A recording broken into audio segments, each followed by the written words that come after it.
नमस्कार दोस्तों। रासायनिक अभिक्रियाओं के प्रकार में सबसे पहले जो अभिक्रिया है उसका नाम है संयोजन अभिक्रिया। संयोजन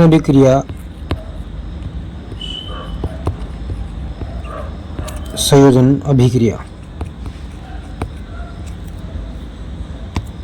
इसका अन्य नाम होता है योगात्मक अभिक्रिया।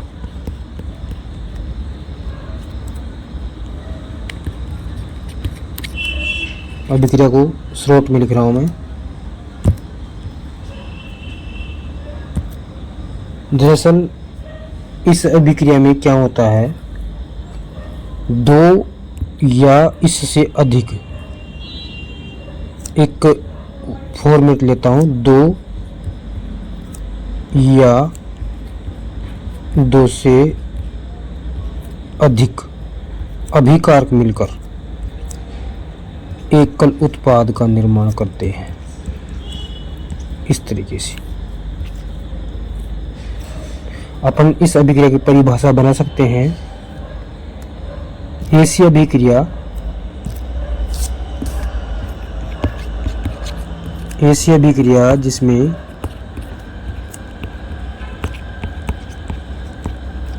जिसमें दो या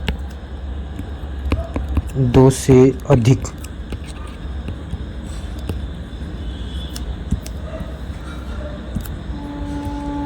अभिकारक मिलकर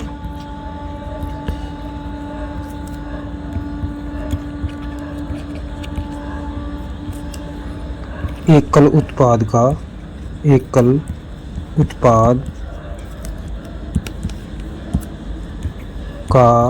निर्माण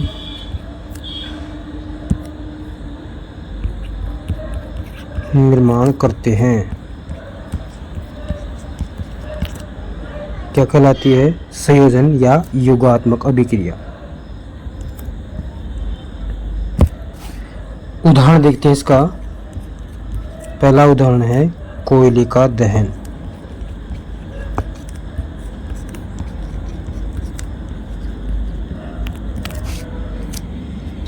प्रिय विद्यार्थियों, मैं आपको बताता चलूं कि ये जो कोयले के दहन का उदाहरण है, ये एग्जाम में डायरेक्टली पूछा जाता है। एग्जाम में पूछने का तरीका यह है कि प्रश्न बनता है कोयले के दहन का रासायनिक समीकरण दीजिए। इस तरीके से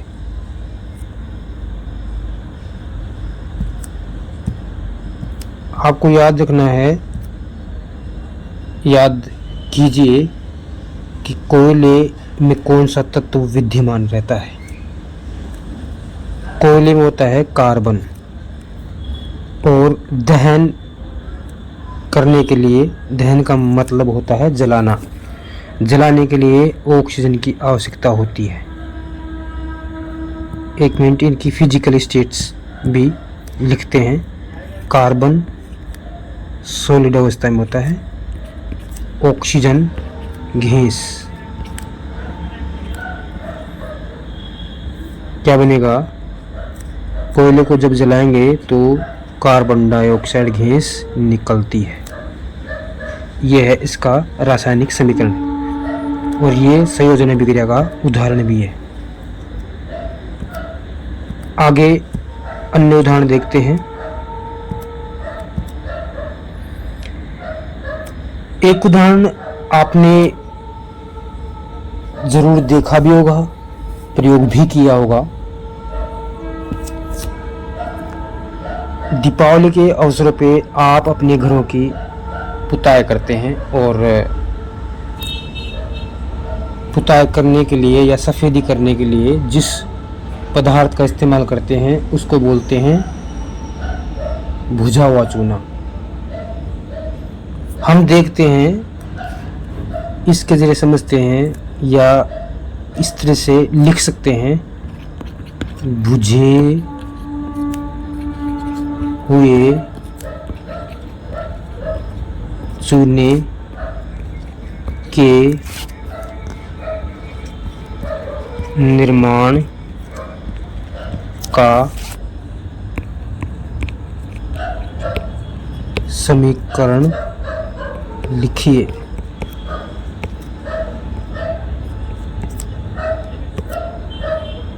हो सकता है ये भी एग्जाम में पूछ ले जाए। बुझे हुए चूने के निर्माण का समीकरण देखते हैं। इसमें बिना बुझा हुआ चूना कैल्शियम ऑक्साइड, इसको बोलते हैं बिना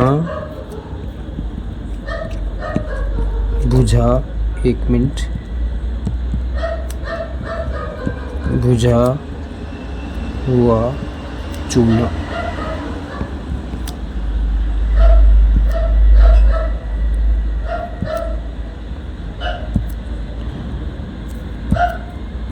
प्लस बिना बुझे हुए चूने में इसकी फिजिकली स्टेट लिख देते हैं। पहले सॉलिड होता है ये, और बिना बुझे हुए चूने में जब जल मिलाएंगे, जल का सूत्र होता है H2O, और इसकी फिजिकली स्टेट होती है लिक्विड। बिना बुझे हुए चूने में जब जल मिलाएंगे तो बड़ी सीधी सी बात है, चूना बुझ जाएगा। मैं कोई जलती हुई चीज़ में या कोई वस्तु जो जल रही है उसमें पानी मिलाएंगे तो वो बुझ जाएगी। तो यहाँ पर भी यही होगा, बिना बुझे हुए चूने में जल मिलाएंगे तो ये बुझ जाएगा। अर्थात इसको बोलेंगे CaOH2। इसका नाम हो जाएगा बुझा हुआ चूना, बुझा हुआ चूना।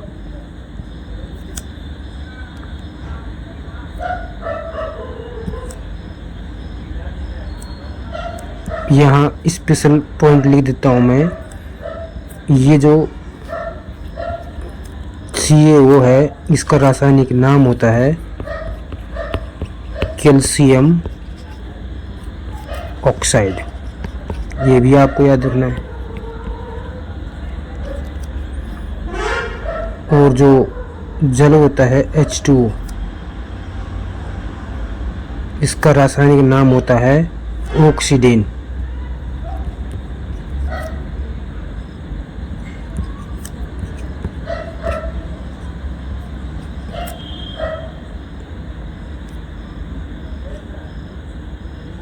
या दूसरा नाम होता है इसका जल का हाइड्रोजन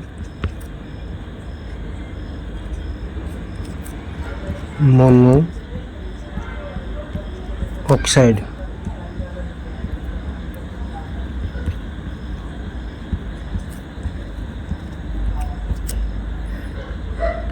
अब बात करते हैं CaOH2। एक मिनट, इसको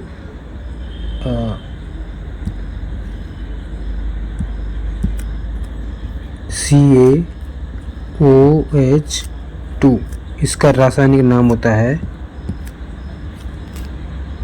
कैल्शियम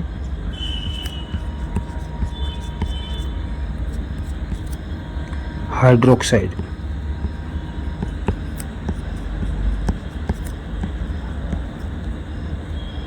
इस तरह से याद रखना है आपको।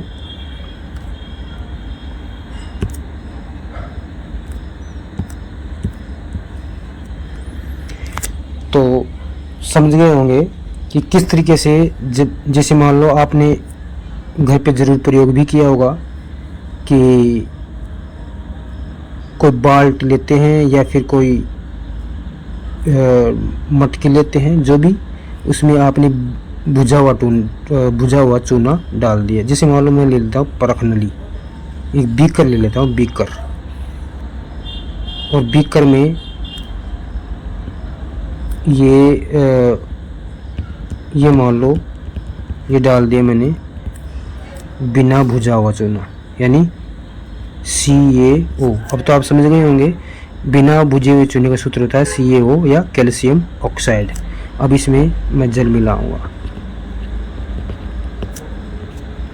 जल, ये होता है H2O। ये बीकर है,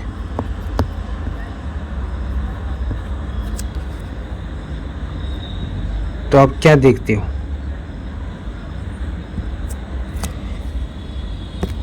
बिना भुजे हुए चूने में जब जल मिलाएंगे तो आपने क्या महसूस किया?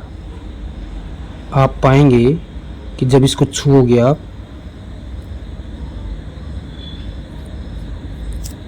तो ये गर्म महसूस होगा, और ये जो गर्म लग रहा है यही क्या है, CaOH2, यानी इसका निर्माण हो रहा है। ये जो कैल्शियम हाइड्रोक्साइड होता है, इसका निर्माण दीवारों की सफ़ेदी करने के लिए किया जाता है। कैल्शियम हाइड्रोक्साइड वायु में उपस्थित कार्बन डाइऑक्साइड के साथ धीमी गति से अभिक्रिया करके दीवारों पर कैल्शियम कार्बोनेट की एक पतली परत बना देता है, और ये चीज़ आपको दिखाई नहीं देती है। सफ़ेदी करने के 2-3 दिन बाद कैल्शियम कार्बोनेट का निर्माण होता है और इससे दीवारों पर चमक आती है। और रोचक बात यह है कि संगमरमर का जो रासायनिक सूत्र होता है वो भी क्या होता है, कैल्शियम कार्बोनेट, CaCO3। चलो लिख देते हैं, संगमरमर, याद रखना है इसका सूत्र था CaCO3। चलो ये जो निर्माण है, किस तरीके से संगमरमर का निर्माण होता है जब अपन दीवारों पर सफ़ेदी करते हैं, तो हमने किया CaOH2 सफ़ेदी करने के लिए इसको दीवार पे चिपका दिया या लेप दिया मान लो, और इसकी अवस्था भी लिख देते हैं। चूँकि अब ये जलीय है, AQS जलीय है, और जैसा कि वायुमंडल में उपस्थित होती है गैसें, उनमें से कार्बन डाइऑक्साइड इसके साथ अभिक्रिया करेगी, कार्बन डाइऑक्साइड गैस। तो क्या बनेगा, ये जो कैल्शियम है, कैल्शियम कार्बन डाइऑक्साइड के साथ तो अभिक्रिया करता ही है, साथ ही साथ एक ऑक्सीजन और ले लेता है। तो क्या बनेगा,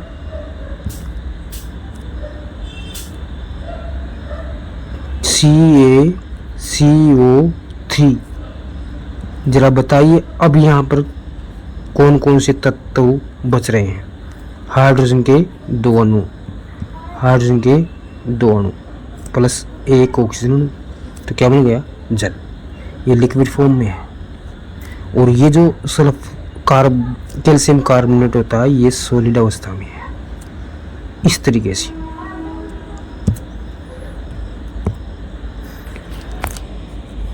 संयोजन अभिक्रिया का एक अन्य उदाहरण लेते हैं। हमने पहला उदाहरण लिया था कोयले के दहन का, दूसरा उदाहरण लिया था हमने कैल्शियम ऑक्साइड से कैल्शियम हाइड्रोक्साइड के निर्माण का समीकरण। अब हम अन्य उदाहरण लेते हैं जल के निर्माण का समीकरण, यानी जल का निर्माण कैसे होता है, जल के निर्माण का समीकरण। एग्जाम में हो सकता है पूछ लिया जाए जल के निर्माण का समीकरण दीजिए, तो आपको दे देना, बस क्या करना है, क्या बनेगा। अब याद करना है हमें जल में कौन कौन से तत्व विद्यमान है। 2 तत्व, कौन कौन से, हाइड्रोजन और ऑक्सीजन। तो देखते हैं किस तरीके से निर्माण होगा। हाइड्रोजन जल के निर्माण में याद रखना, हाइड्रोजन के 2 अणुओं की आवश्यकता होती है और ऑक्सीजन के 1 अणु की। यहाँ हाइड्रोजन भी गैसीय अवस्था में है और ऑक्सीजन भी गैसीय अवस्था में है। क्या बनेगा? 2H2O लिक्विड जल। यह है जल के निर्माण का समीकरण। बताता चलूं कि सन 1781 में प्रिस्टले नाम के एक वैज्ञानिक हुए थे। उन्होंने सबसे पहले प्रयोगशाला में जल का निर्माण किया था। उन्होंने ही सबसे पहले पाया था कि हाइड्रोजन के 2 अणु, उन्होंने ही सबसे पहले कहा था कि हाइड्रोजन के 2 अणु और ऑक्सीजन का 1 अणु मिल करके जल का निर्माण करते हैं। अर्थात इस तरह से भी लिख सकते हैं अपन H2+O इजिकल टू H2O।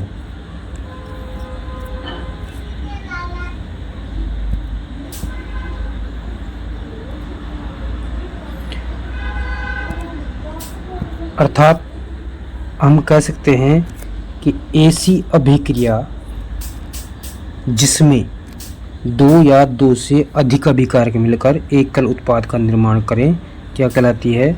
संयोजन अभिक्रिया। बात करते हैं नेक्स्ट अभिक्रिया की, ऊष्माक्षेपी। ऊष्माक्षेपी अभिक्रिया।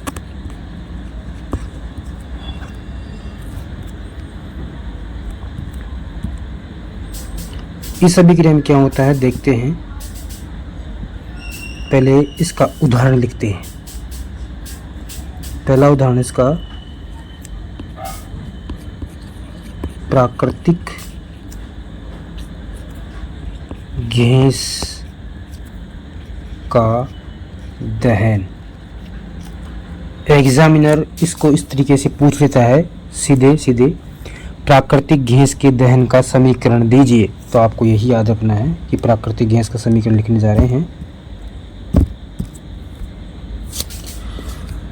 याद रखना, प्राकृतिक जो गैस होती है उसका सूत्र होता है CH4, और चूंकि गैस की बात हुई है तो G से दर्शाएंगे, प्लस दहन आया है। दहन का मतलब होता है जलाने की बात हो रही है, तो जलाने के लिए कौन सी गैस उत्तरदायी है? ऑक्सीजन। और गैस आया तो इसकी भी भौतिक अवस्था G गैस होगी। क्या बनेगा? यहाँ पर बनेगा, यहाँ पर ये प्राकृतिक गैस जो है आप लोगों ने ज़रूर प्रयोग किया होगा, इसका अपने घरों में ज़रूर इस्तेमाल किया होगा। सोच रहे होंगे कि कब और कहाँ कर लिया हमने। तो सीधी सी बात है, जो मवेशियों का गोबर होता है, वो जो गोबर है उसके जो उपले बनते हैं, उपले, उनको तो आपने अवश्य जलाया होगा। बस उसी में प्राकृतिक गैस होती है जिसको बोलते हैं मेथेन। अब तो याद आ गया होगा। तो मेथेन यानी प्राकृतिक गैस को जब हम जलाएंगे, यहाँ पर फिर से लिख देता हूँ मैं, CH4, एक मिनट छोटा हो गया है,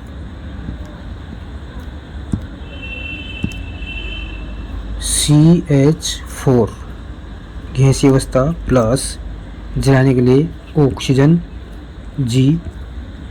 क्या बनेगा?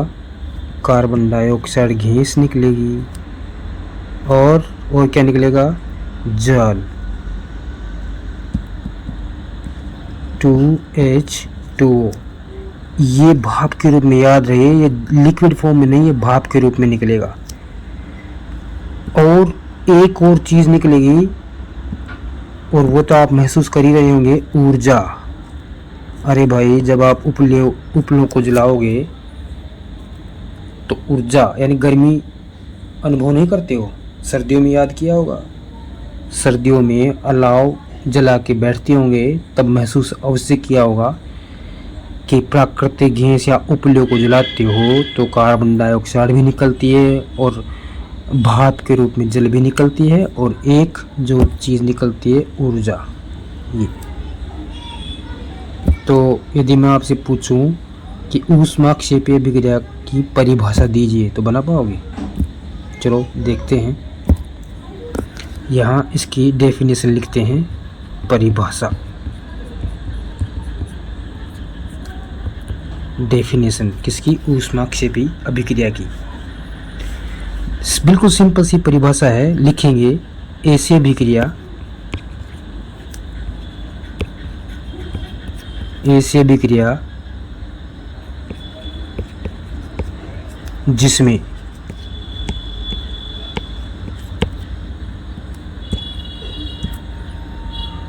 ऐसी अभिक्रिया जिसमें उत्पाद निर्माण के साथ साथ ऊष्मा, ऊर्जा बोलते हैं इसको, ऊष्मा भी उत्पन्न होती है। क्या कहलाती है? ऊष्माक्षेपी अभिक्रिया। शॉर्ट में लिख देता हूँ इसको। उम्मीद करता हूँ आप इसको भी समझ गए होंगे। एक अन्य उदाहरण और लेते हैं। अपन जो श्वसन करते हैं या अपन जो श्वास लेते हैं वो भी एक ऊष्माक्षेपीय अभिक्रिया का ही उदाहरण है। कैसे? भैया, जीवित रहने के लिए ऊर्जा की आवश्यकता होती है और यह ऊर्जा हमें भोजन से प्राप्त होती है। पाचन क्रिया के समय खाद्य पदार्थ छोटे छोटे टुकड़ों में टूट जाते हैं। जैसे चावल, आलू तथा ब्रेड में कार्बोहाइड्रेट होता है। इन कार्बोहाइड्रेट के टूटने से ग्लूकोज प्राप्त होता है। यह ग्लूकोज हमारे शरीर की कोशिकाओं में उपस्थित ऑक्सीजन से मिलकर हमें ऊर्जा प्रदान करता है, जानते होंगे। और ये जो अभिक्रिया है इसको श्वसन नाम दिया गया है, जो कि आगे बायोलॉजी वाले चैप्टर अध्याय 6 में हम इसके बारे में डिस्कस करेंगे। तो एक बार इसका ग्लूकोज के निर्माण का समीकरण भी, ग्लूकोज से कैसे हमें ऊर्जा मिलती है वो देख लेते हैं। सबसे पहले याद कीजिए, ग्लूकोज का सूत्र होता है C6H12O6। ग्लूकोज जलीय अवस्था में होगा, aqueous प्लस 6O2 AQ। ये भी इसकी, एक मिनट, AQ जलीय अवस्था होगी। क्या बनेगा जब ग्लूकोज, यानी ये जो ग्लूकोज होती है ये हमारे शरीर में है और ये ऑक्सीजन जो है हम बाहर से अंदर लेते हैं। तो ये देखो, ये हमारी कोशिकाओं में जाने के पश्चात किस तरह से विघटित होती है और किस तरह से ऊर्जा का निर्माण करते हैं। तो सबसे पहले बाहर निकलती है कार्बन डाइऑक्साइड, जो कि पेड़ पौधे इसका अवशोषण कर लेते हैं। पेड़ पौधे के लिए बहुत ही इम्पोर्टेंट गैस हो जाती है कार्बन डाइऑक्साइड। प्लस ये जो कार्बन डाइऑक्साइड निकली है इसकी भौतिक अवस्था भी होती है जलीय। आगे बात करते हैं, इसके अलावा अन्य जो पदार्थ निकलता है वो है जल। जल जो है यहाँ पर लिक्विड फॉर्म में होगा और लास्ट में निकलती है ऊर्जा। आपने श्वसन क्रिया के दौरान देखा होगा, अपनी नाक जो है उस पर हाथ लगा के देखिए, आपको गर्म जैसा अनुभव होगा। तो समझ जाना कि हम जो श्वास ले रहे हैं वो भी एक ऊष्माक्षेपी अभिक्रिया का ही उदाहरण है। इसके अलावा जो थर्ड वन है, इसका एक तीसरा अन्य वो और उदाहरण है,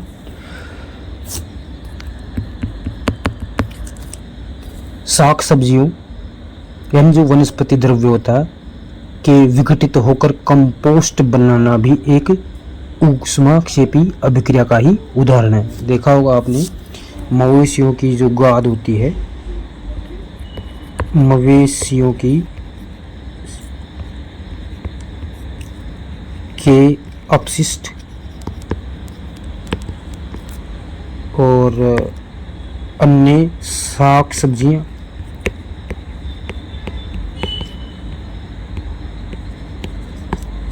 देखना, कुछ दिनों के बाद देखेंगे तो उनको उठा के देखिए, वहाँ पर गरम गरम जैसा अनुभव होता है।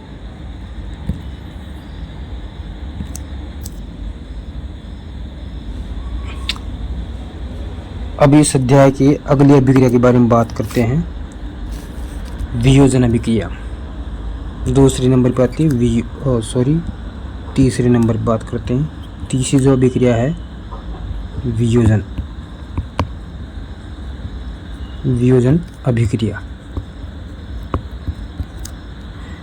वियोजन अभिक्रिया का अन्य नाम होता है अपघटन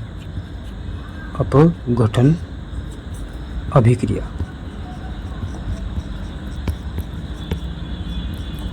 जैसा कि इसके नाम से पता चल रहा है, वियोजन या अपघटन का मतलब होता है तोड़ना।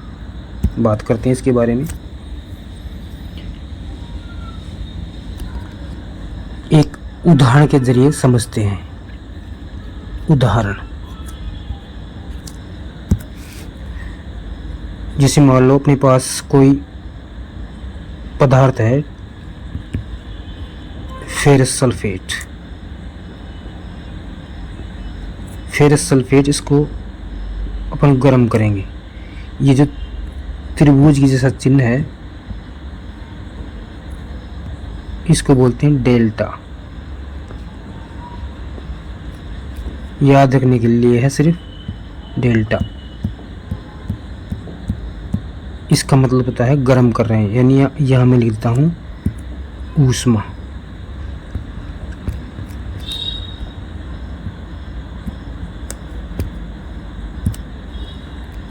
तो ये जो पदार्थ है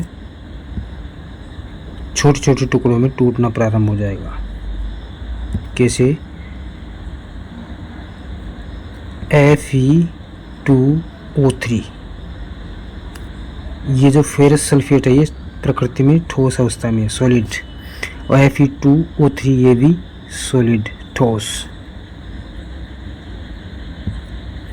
इसके अलावा फिर बनेगा SO2 गैस, सल्फर डाइऑक्साइड, और एक और गैस बनेगी SO3, इसको बोलते हैं सल्फर ट्राइऑक्साइड। चलो इनके एक एक करके नाम लिख लेते हैं।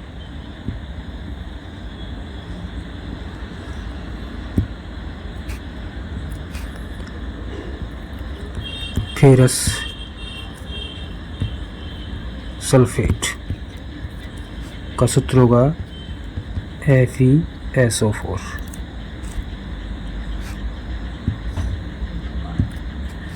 उसके अलावा फेरिक ऑक्साइड,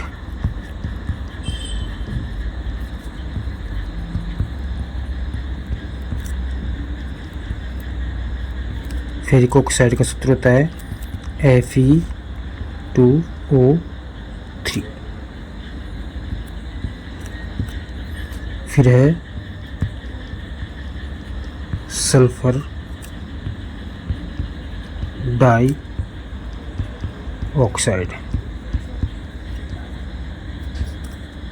इसका सूत्र होगा SO2। बात करते हैं सल्फर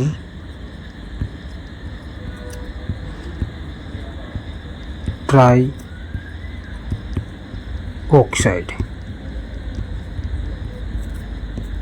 SO3।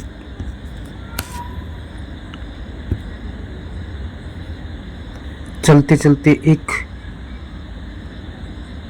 विशेष चीज आपको बता देता हूं।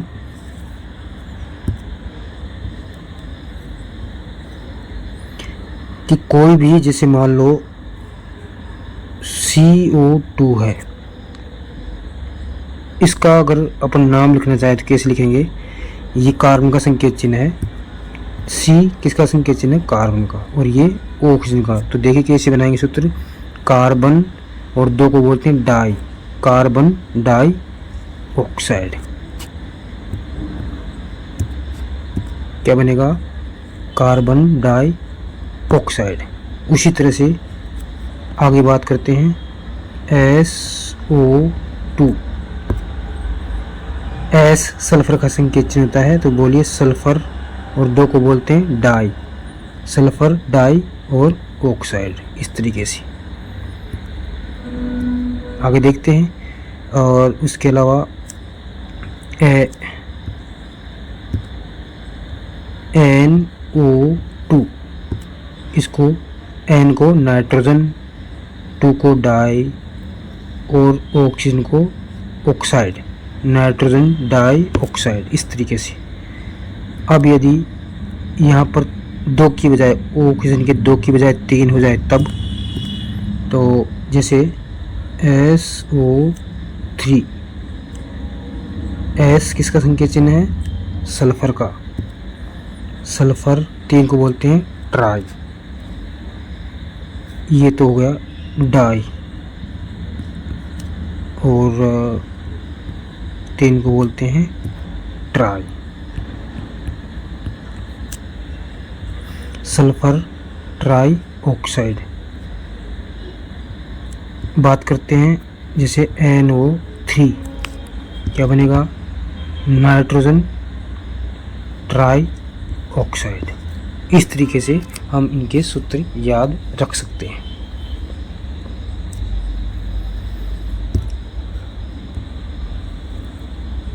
तो अब इस अभिक्रिया की परिभाषा बनाने की कोशिश करते हैं, जो अब तक हमने इसके बारे में सीखा है। परिभाषा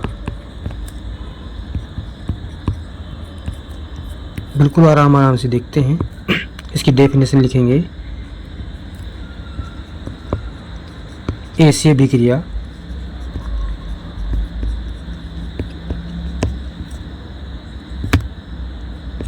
अभिक्रिया जिसमें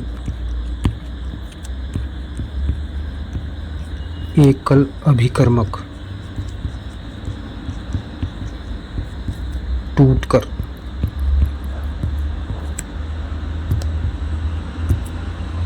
छोटे छोटे, ऐसे अभिक्रिया जिसमें एकल अभिकर्मक टूटकर छोटे छोटे उत्पाद बनाए, क्या कहलाती है? अपघटन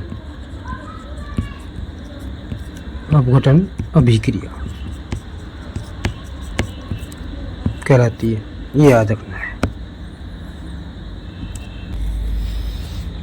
दोस्तों। इसके 2 अन्य उदाहरण और देख लेते हैं। अपघटन अभिक्रिया के 2 अन्य उदाहरण, ताकि हम और अच्छे से इसको समझ सकें। हम पदार्थ लेते हैं CaCO3, CaCO3 कैल्शियम कार्बोनेट, अर्थात चूना पत्थर, जिसको संगमरमर भी बोलते हैं, संगमरमर, मार्बल। इसकी अवस्था सॉलिड होगी। मैंने बताया था कि तीर के निशान के ऊपर हम त्रिभुज के जैसा एक चिन्ह बनाएंगे, जिसको बोलते हैं डेल्टा, और इसका मतलब होता है कि ये इसको गर्म किया जा रहा है। यानी संगमरमर या कैल्शियम कार्बोनेट या चूना पत्थर, 3 नाम हो सकते हैं इसको, को गर्म करेंगे तो क्या क्या बनेगा? CaO, यानी बिना भुजा हुआ चूना, प्लस ये सॉलिड अवस्था में हुआ, प्लस कार्बन डाइऑक्साइड गैस निकलेगी। ये इसका एक उदाहरण हो गया। एक अन्य उदाहरण और देखते हैं।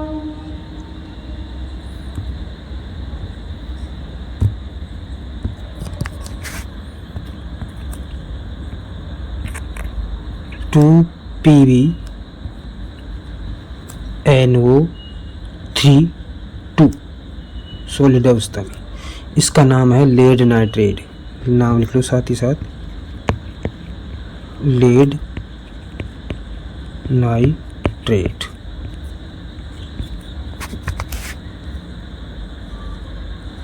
क्या बनेगा आगे? 2PbO सॉलिड अवस्था में 2PbO, इसका नाम होगा lead oxide.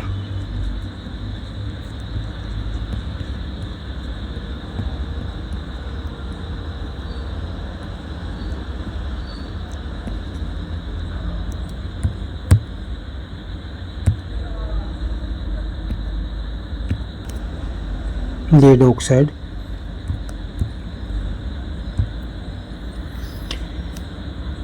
Plus 4NO2 gas होगा ये, यानी nitrogen oxide, nitrogen dioxide. मैंने अभी बताया था लेड ऑक्साइड बनेगा, नाइट्रोजन डाई ऑक्साइड बनेगा और अन्य एक गैस बनेगी ऑक्सीजन।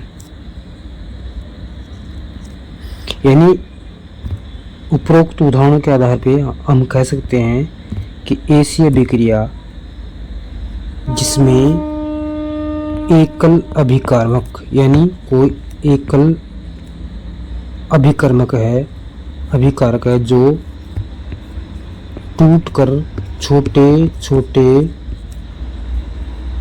उत्पाद बनाए, क्या कहलाती है? अपघटन या वियोजन अभिक्रिया।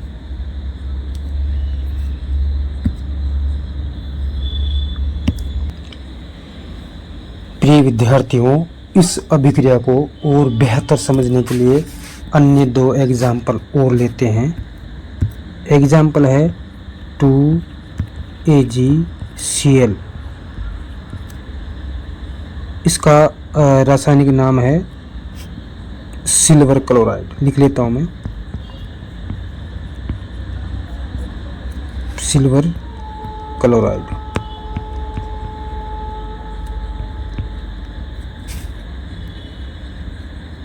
याद रहे यहाँ पर ये जो अभिक्रिया है बनने वाली है ये सूर्य के प्रकाश में ही संपन्न होती है।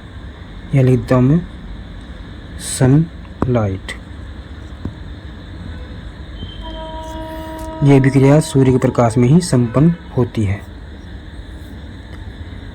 तो जब सिल्वर ब्रोमाइड को सूर्य के प्रकाश में रखेंगे तो सिल्वर अलग हो जाएगी और सिल्वर क्लोराइड है, सिल्वर अलग हो जाएगी और क्लोराइड अलग हो जाएगी। ये क्लोरीन अलग हो जाएगी, क्लोरीन गैस है, गैस। एक अन्य उदाहरण देखते हैं इसका।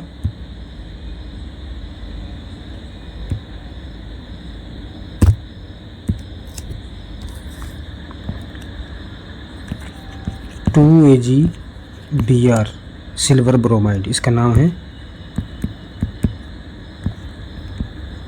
Silver bromide.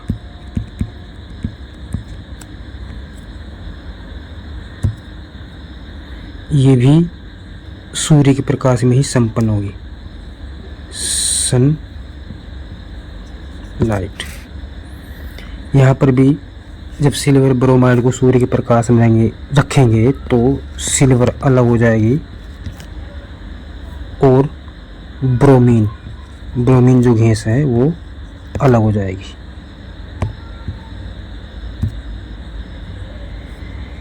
ये जो अभिक्रिया है, एक मिनट सॉरी, ये जो अभिक्रिया है सिल्वर ब्रोमाइड, इसका उपयोग श्वेत श्याम यानी black and white, BLE black and white photography में किया जाता है।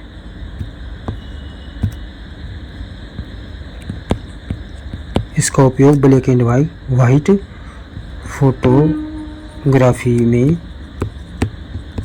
किया जाता है।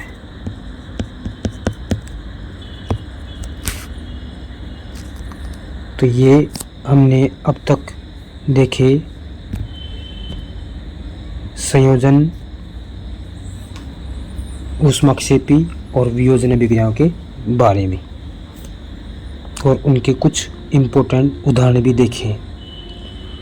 दोस्तों, उम्मीद और आशा करता हूँ कि आप लोगों को ये चैप्टर, ये लेक्चर, ये क्लास ज़रूर पसंद आई होगी। मिलते हैं नेक्स्ट वीडियो में, तब तक के लिए धन्यवाद। और हाँ दोस्तों, अगर ये लेक्चर पसंद आया हो तो चैनल को लाइक और सब्सक्राइब ज़रूर करें।